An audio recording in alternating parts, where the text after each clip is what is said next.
My name is Jen Cullen. I work with Vineyard Wind and Vineyard Offshore, the other parent company for Vineyard Wind. And I head up our workforce development, our labor relations, and our local supply chain development. So I was asked to come and give kind of a detailed project update about what's happening with Vineyard Wind. We have all sorts of exciting stuff going on. So I have pictures I was going to kind of walk you through as soon as she gets it going. A little bit about me. I'm a Cape native. I'm a Cape girl. I'm from Barnstable. I grew up here with my family. My father is a small business owner, so one of those 80% here on the Cape. Well, I guess technically we're on the other side of the bridge right now. As any Cape Codder knows, it doesn't really count over here. But I have been, oh, hey, Nikki. I have been working in offshore wind for a very long time. I started with an internship right out of college supporting Cape Wind back in the day, which was extremely controversial back then. I have since worked in the nonprofit sector for a while, advancing clean energy policies and working with communities that were trying to shut down fossil fuel plants elsewhere around the state and in the country.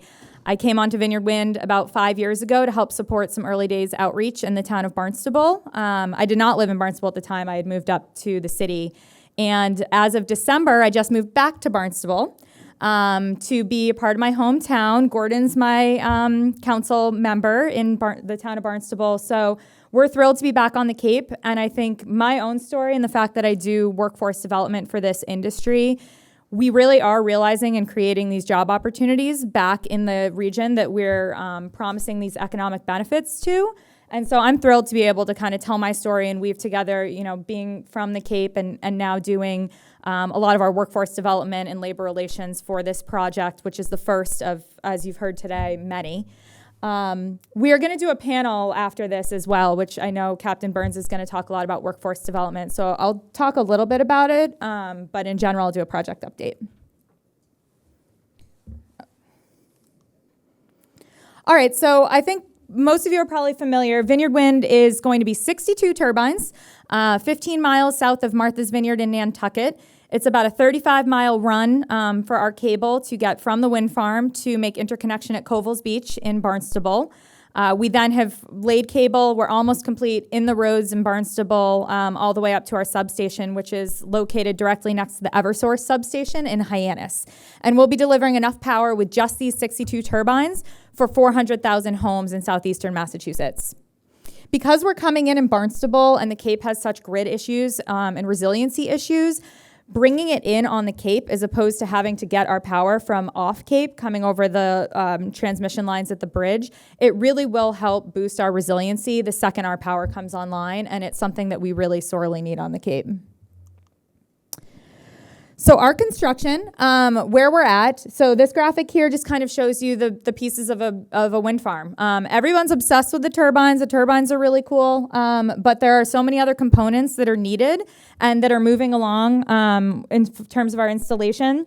So everything, I'm going to go picture by picture, but we have been, as Ken said, our work in Barnstable is coming up close on complete. Our work at the beach is almost done, and the various supply chain pieces that are being constructed and manufactured all over the world and then coming here to southeastern Massachusetts are in various stages. So our turbines are the 13 megawatt Haliade X turbines by GE. Just for reference, I don't know exactly the size of the turbine here, but most land-based turbines you see are between 1 and 2.5 megawatts, and we are building 13s. And the industry and the turbine suppliers in specifically are advancing the technology so fast that projects coming after us in the next 5-10 years are expecting to probably have 15, 16, 17 megawatt turbines. So it's crazy how fast this is growing. All right, so we are up and running and active in New Bedford. I don't know if anyone has visited the New Bedford Marine Commerce Terminal. It was developed by the Mass Clean Energy Center specifically for offshore wind, and that started in 2015. It's been sitting waiting for offshore wind to really take off. So it has looked like a big empty parking lot, an expensive big empty parking lot. And we have now, the picture on the left there is one of the biggest cranes in the world. There are 6 of them in the whole world, and they are specific to building this kind of turbine, this very large turbine. We actually had some cranes go up a couple months ago, and those were the cranes that were needed to build the crane. And we had people saying, whoa, those are big cranes. And we said, that's the crane to build the crane. So now this crane is up and running. You can see it just driving by New Bedford. It is pretty cool to see. So the cranes are there. We have had our first vessel. That's the one on the right. That's components to get ready for the turbines. So that's kind of tooling. We had tower grippers. So you need a lot of stuff to be able to actually move these components in and around the site and get them ready. We are expecting towers. I think they're leaving port in Europe either today or tomorrow. And depending on seas and weather and wind and all that, we'll hopefully see towers within the next couple of weeks. So that is going to be pretty cool. When they come to site, they will be upended. So you'll see the crane, you'll start to see towers, and things are really moving. People are busy at work in New Bedford, so it really is finally here. Barnstable work. Ken stole my thunder a little bit. I was going to show you the really exciting but very boring picture of what the parking lot looks like now, because I think I'm sure many of you went and saw or realized that work was going on at Koval's. It was a big construction site, and we put a lot of infrastructure in. But the parking lot is ready for the summer. Those access panels are in. Everything's underground, and it'll be fully usable this summer. And that was a big commitment we made to the town. We have a lot of environmental restrictions around times of year that we can do work, and not the least of which was the human migration to Cape Cod in the summer and making sure that we were accommodating that with the town. And then on the right is a picture of our substation, again, right next to the Eversource substation, so we can plug right into the grid. Offshore cable installation. This was another one. Did anyone see our vessels out there this winter? So we lay 6 cables in total between the wind farm and here. 2 cable runs, and they're so big they need to come in 3 pieces. So the one that was laid closest to Barnstable is that picture on the left. So it was there was a conduit that was drilled last winter that went under the beach and into the parking lot. And so when the cable lay vessel came in, and those are the cables on the right, they're in these big giant spools. The cable came in and it got pulled into the parking lot because the infrastructure was already in place. We've now laid 4 of those cables. We're getting ready for the 5th, and then we'll do the 6th. And then all the cable is subsea, buried under the seafloor in and ready for us to plug the turbines in offshore.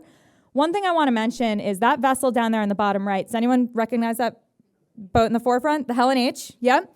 So we have worked really hard to engage with the local businesses and the local supply chain everywhere we can. The fishermen are obviously a huge community partner that we have, and the fishing industry has been hesitant about the offshore wind industry. We're operating in the same space as offshore, and we know in order to be successful, we have to work with them. And we've had a lot of success in engaging with some of the local fishing vessels. So actually, Joe Huckemeyer, the Helen H, and we had 2 other vessels that were out there supporting specifically this cable lay work. All 3 Barnstable captains. They know the waters. They know the other vessels in the area. They know how the boats move in and out and how the conditions are, and they've added a ton of value to our project. We're really excited to be working with them. Yesterday, we actually had a little event down in New Bedford because we just executed contracts to keep fishing vessels out for the rest of the year, supporting our offshore construction, and we signed with a few New Bedford fishermen.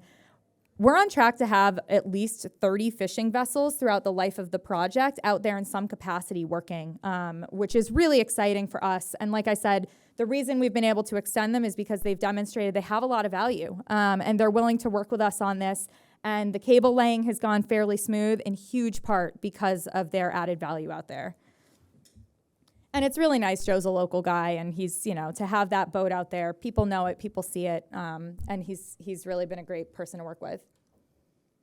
Foundations, all right, so this is the next big one happening. That vessel on the left there is called the Flintstone. It lays rocks. It's my favorite vessel name of the project. And so it lays down the scour protection. So it puts down a rock layer that we pile the foundations into, and it keeps the sand from eroding as the ocean moves at the base of the turbines. That vessel has been out there laying scour protection for a few weeks now. We're almost done. The middle picture is our team inside of a foundation monopile. That is how big they are. They are massive. And on the right there, you have a transition piece. These are being loaded up as we speak as well. We are expecting first foundations in the water within the next few weeks. So that is incredibly exciting. That's really, the cable team is always saying, wait, we've had steel in the water for months now. And we're like, this is real steel in the water. Like this is going to be exciting to see. All right, what else do we have here? So the offshore substation. So this is the facility that is constructed almost entirely in Europe, and it's floated over here, and it's placed at the site. So this collects the power from all the turbines, and then those two big cables that bring the power to shore plug into this to bring the power all the way to shore. The cool thing about this, so we are doing obviously the installation, and we have a project labor agreement that I worked really hard with the local unions to negotiate, and now we're executing. And so the workers that will go get on the substation once it's in place in the waters south of the Vineyard are going to be union workers doing that install, getting that set up ready.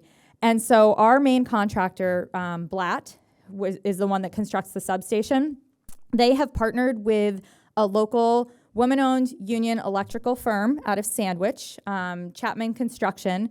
They have good scope on the project, and Vicki and her partner Sue have been huge advocates for this industry for a while. So when we had some early days public meetings and things would get contentious, Vicki would stand up and she'd say, listen, this is a great opportunity for us on the Cape. Like, we have this business opportunity to really own these projects.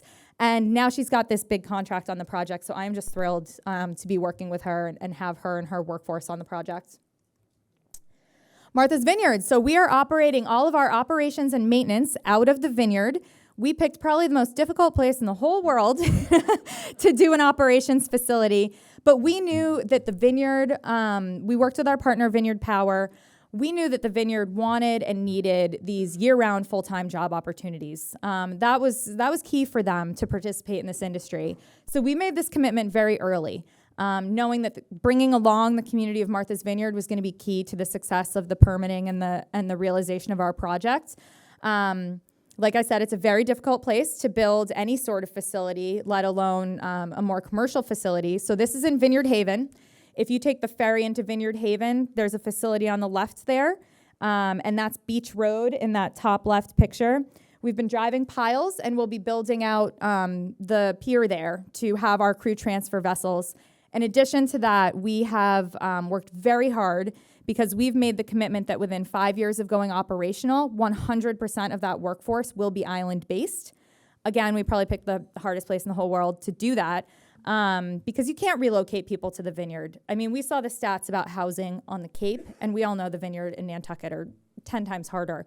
So the path we chose was, let's get the Vineyarders trained and eligible and capable of doing these jobs. And we actually have 3 people from the Vineyard that have been hired as turbine technicians already to work on our project, but GE has placed them on other projects. 2 of them have been at Block Island. And one ambitious young kid actually went out to Oklahoma to work on turbines there for about a year, and he just came home, and he's getting ready to ramp up for Vineyard Wind.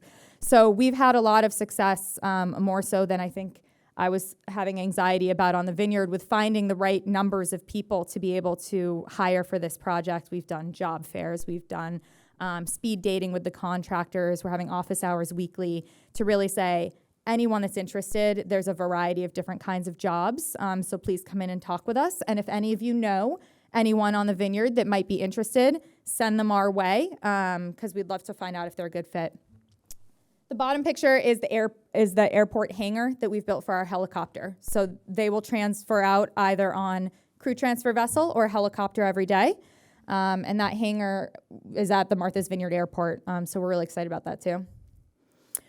So I wanted to just take a second and talk about how complex the supply chain is, but also what an opportunity it is for southeastern Massachusetts and our businesses here on the Cape and in the region. We had a job fair. We've actually had 2 big job fairs in New Bedford that have had really great turnout.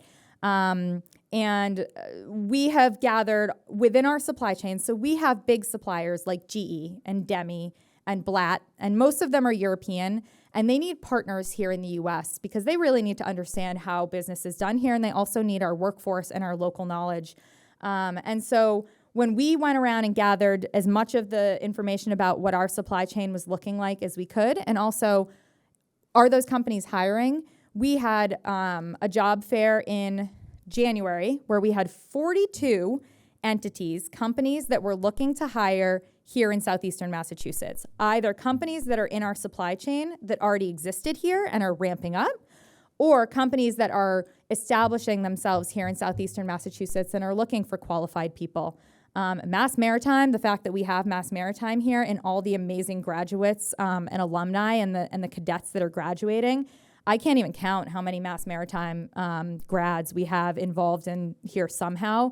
But it's been Mass Maritime here has been a fantastic partner.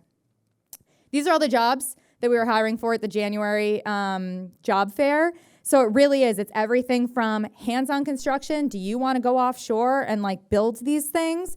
Do you want to manage these things? Do you want to do environmental work? Engineering? I mean, it really is touching so many different fields. And as exciting as it is to see all these job opportunities, we need people to fit in all these jobs, or we're going to start having a slow, like we can't keep going this fast if we don't have the workforce, and these businesses can't grow as quickly as they want. So again, anyone you know, Vineyard, Southeastern Mass, elsewhere in Massachusetts, please send them our way, because my colleagues Dan and Nora in the back here work with me, and we do a lot of really like understanding where people are at and what their interests are and helping to plug them in and make the right connections. I think workforce development, you see so many big round numbers of thousands of jobs, and really what it comes down to is one person at a time. It is, what is that person's interest, what's their skill set, and how can we help plug them in with the right training program or the right job? And we are seeing so many of those one-by-one successes lately. It's so encouraging.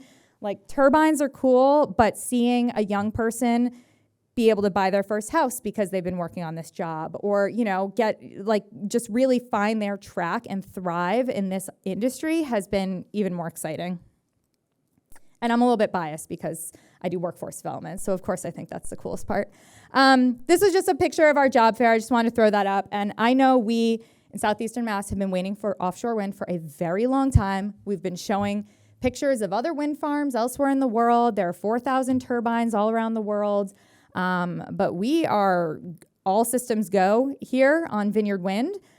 We are thrilled to finally be working, to have cables in the water, to have fishing vessels out there, towers showing up in the next couple weeks. Like, it's here. And all the support that we can use from the local businesses and the local workforce, I think there's a ton of opportunity. I know there's a ton of opportunity. So I'm just excited to be able to share this update. I think you guys might be the first audience where I can actually show this many action shots of what we're doing, because this is all, I think all those pictures are, what, Nora, like the last 2 weeks or so? Like, this is really like a live look at everything that's going on. So I'll park it there. I know we're going to talk a little bit more workforce with Captain Burns, but thank you all so much for listening, and so many of you for your support for the many years it's taken to get this industry off the ground.